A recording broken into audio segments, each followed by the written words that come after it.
એક સમય હતો જ્યારે કારકિર્દીનો અર્થ થતો હતો કે તમને જે ગમતું હોય, તમને જે આવડતું હોય એ કામ તમે સરસ રીતે કરો.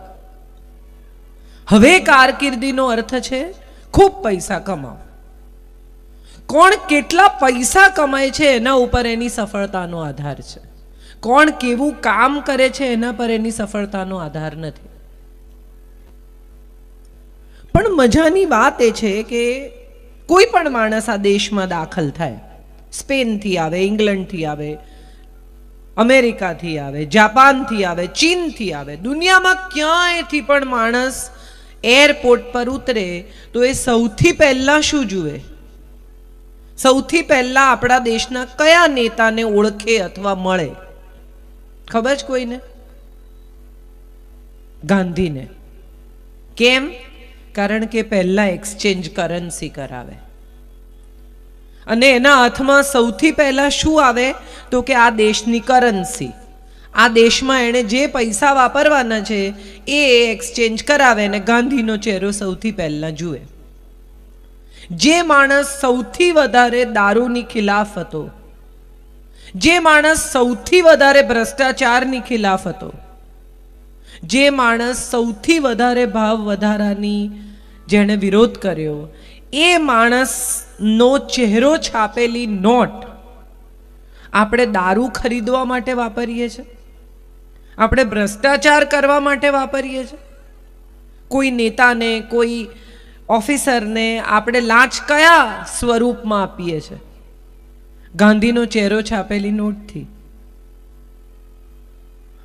અને જે માણસે સૌથી વધારે મોંઘવારીનો વિરોધ કર્યો એ જ માણસનો ચહેરો આપી અને આપણે વસ્તુઓ ખરીદીએ છીએ. મહત્વની વાત એ છે કે તમે જ્યારે કશું કરો છો, તમે જ્યારે ક્યાંક પહોંચવાનો પ્રયાસ કરો છો, તમે જ્યારે સફળ થવાનો પ્રયત્ન કરો છો, ત્યારે એ સફળતા તમારા હાથમાં રહેતી નથી. એના ઉત્તમ દાખલા કૃષ્ણ છે, એના ઉત્તમ દાખલા સરદાર પટેલ છે, એના ઉત્તમ દાખલા એવા બીજા કેટલાય નેતાઓ છે કે જેમણે પોતાનું સપનું આ દેશ માટે, બીજા દેશો માટે સાકાર કર્યું. નેલ્સન મંડેલા, કેટલા બધા નામો, મધર ટેરેસા, કે એમણે પોતાનું સપનું તો સાકાર કર્યું, પણ એ સપનાનું શું થયું? એ સપનાને બીજા લોકોએ પોતાની રીતે વાપરી કાઢ્યું. એ સપનાને બીજા લોકોએ પોતાની રીતે એમને જેમ કરવું હતું એમ કરી નાખ્યું. એક શેઠ અને શેઠાણી હતા, એમનો એક કૂતરો. બાળકો નહીં એટલે એમણે કૂતરો પાળેલો. કૂતરાને એટલું બધું ચાહે, એટલું બધું ચાહે, દીકરાથી વધારે ચાહે. કોઈ પડોશી હોય, કોઈ મળવા આવે ને એમ કે તમારો કૂતરો છૂટો, અરે કૂતરો નહીં કહેવાનું, અમારો દીકરો છે, એવા લેવલ ઉપર એને ચાહે. શેઠ શેઠાણી ગરડા થયા. છેલ્લે સુધી સંભળાય છે? હા કે ના? Very good. તમારો અવાજ મને સંભળાય એનો અર્થ એમ કે મારો તમને સંભળાય છે. જોરથી હા કહો જો સંભળાતું હોય તો. આ હા હા હા, થેન્ક યુ. તમે બેઠા છો એવી તો મને ખબર પડે. તો શેઠ શેઠાણીએ નક્કી કર્યું કે હવે ઉંમર થઈ છે, જાત્રા કરવા જઈએ.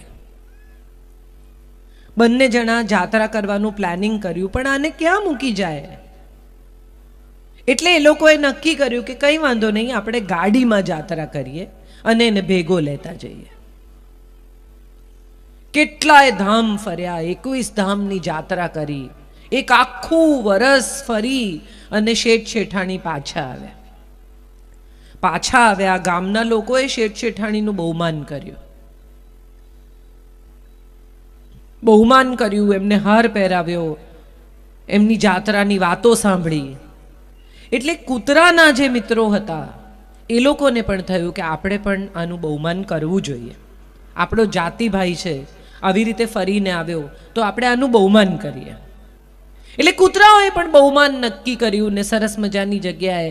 અને પછી પૂછ્યું કે અરે તું અમને કહે, તું શું શું જોઈ આવ્યો, ક્યાં ક્યાં ફરી આવ્યો, કેવા કેવા મંદિરો હતા, કેવી કેવી જગ્યાઓ હતી? એટલે કૂતરાએ બહુ શરમાઈને કહ્યું કે એવું છે કે ગયો તો બધે, પણ ગાડીમાંથી નીચે ઉતરી શક્યો નહીં. એટલે બધાએ પૂછ્યું કે અરે એવું કેવી રીતે થયું? આટલી બધી જગ્યાએ તું ગયો તો તું ગાડીમાંથી નીચે કેમ ન ઉતર્યો? એટલે કૂતરાએ કહ્યું કે એવું છે ભાઈ, આ દુનિયામાં કશું જ નથી નડતું માણસને, જાનવરને, વ્યક્તિને, એની ન્યાત બહુ નડે છે.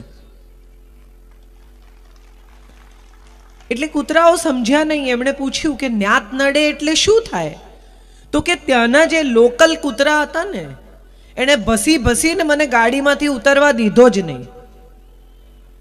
જ્યાં જઈને ગાડી પાર્ક થાય ને હું સહેજ ઉતરવા જાઉં એમ કૂતરા ભસે, એટલું ભસે કે હું ગાડીમાંથી ઉતરી શકું જ નહીં. કદાચ આપણી સાથે પણ આવું થાય છે. કોઈ નથી નડતું ને એટલી આપણને આપણી જ જ્ઞાત નડે છે. આપણને આપણા જ લોકો નડે છે. આપણને આપણી આસપાસ વિખરાયેલા આપણા જ એવા લોકો નડે છે કે જેના ઉપર આપણે અત્યંત ભરોસો કરીએ છીએ, જેને માટે આપણને અત્યંત લાગણી, અત્યંત પ્રેમ છે.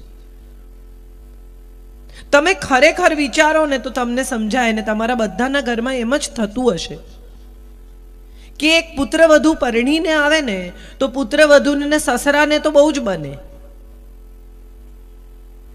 કરેક્ટ, બધાને ખબર છે આ વાત. સસરાને તો દીકરી જ લાગે ને પુત્રવધુને સસરા પપ્પા લાગે. વાંધો ક્યાં પડે? કરેક્ટ.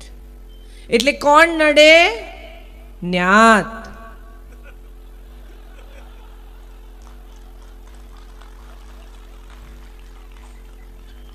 એક દીકરી પોતાના મા બાપને એમ કે મારે પરદેશ જઈને ભણવું છે, અથવા કોઈ એવા ઇન્સ્ટિટ્યૂટમાં ભણવું છે કે જે મોરબીમાં નથી, ગુજરાતમાં નથી, ક્યાંક દૂર બેંગ્લોરમાં છે, ક્યાંક બીજે છે. પપ્પા તરત તૈયાર થઈ જાય કે હા તારે કારકિર્દી બનાવી હોય તો બનાવ, તને આગળ જવાની છૂટ. ના કોણ પાડે?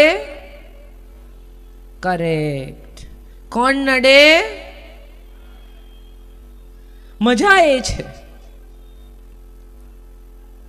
કોઈ એક ઓફિસર હોય, આગળ વધવા માંગતો હોય, એની બાજુના ટેબલ, એનો સાહેબ એની પૂરી મદદ કરે.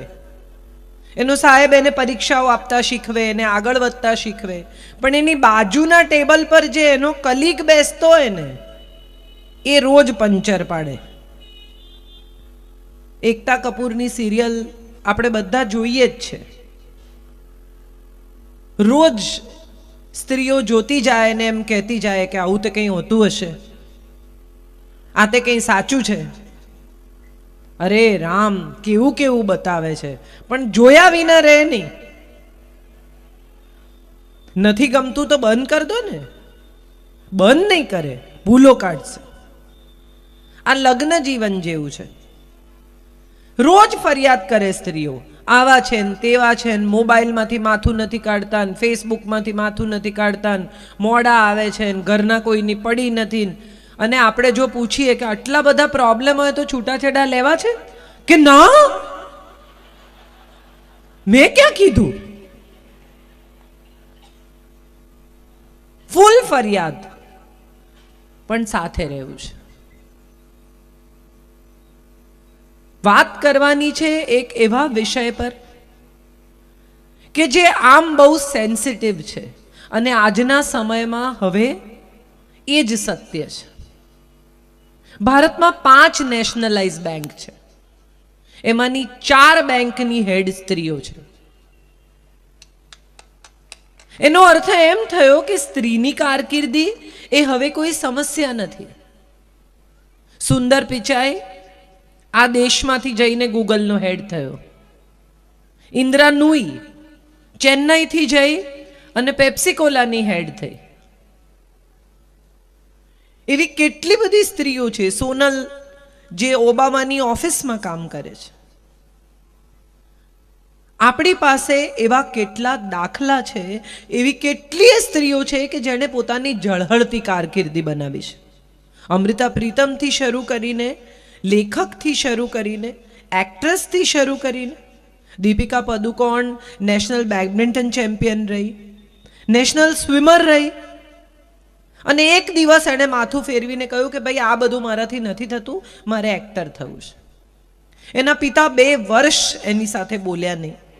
એકલી મુંબઈમાં રહી, સ્ટ્રગલ કરી, મોડલિંગ કર્યું, અને એને પહેલી ફિલ્મ મળી શાહરૂખ ખાનની, ઓમ શાંતિ ઓમ. એ પછી એણે પાછા વળીને જોયું નથી, અને જેમ સફળ થતી ગઈ એમ એના પિતાને સમજાયું કે બરાબર છે, આ જેને કરવું તું માટે આમાં એ સફળ છે. એવું ઘણું બનતું હોય છે કે આપણને માતા પિતાને પોતાના સંતાનને એન્જિનિયર બનાવવા હોય, ડૉક્ટર બનાવવા હોય, પણ સંતાનને પેઇન્ટર થવું હોય, મ્યુઝિશિયન થવું હોય, એનો ઇન્ટરેસ્ટ જ એ દિશામાં છે. અને ખાસ કરીને દીકરીનો. મોટા ભાગના માતા પિતા દીકરીને એટલા માટે ભણાવે છે કે એને સારો છોકરો મળે, ગ્રેજ્યુએટ થઈ જાય, એક સારા પરિવારમાં એના લગ્ન થઈ જાય તો ગંગા નાયા. આવું કેટલા બધા માતા પિતાને મેં કહેતા સાંભળ્યા છે, કશે એને સારો છોકરો મળી જાય એટલે આપણે ગંગા નાયા.